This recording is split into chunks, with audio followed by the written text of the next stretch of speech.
This video will demonstrate how to use gummed paper tape with an auto machine to seal your boxes. Begin by setting the machine up, first ensuring there is water in the reservoir, then switching on the power. Next, load the gummed paper tape, putting the roll in the back of the machine and bringing the tape through the guides and to the front of the dispenser.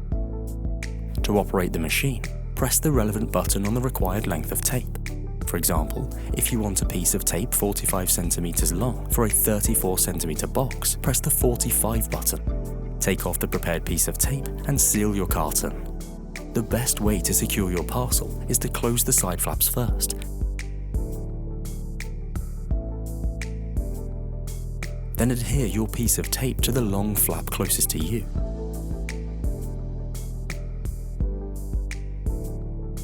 Then bring the far flap down and push the flap nearest to you down to complete the closure. For extra security, you can also H-tape the carton with paper tape on the two short sides. Be sure to clear any slivers of paper tape regularly to prevent the machine getting clogged up. Don't turn the temperature up too high, as this can lead to glue drying in the dispenser, making it more likely that the machine will jam.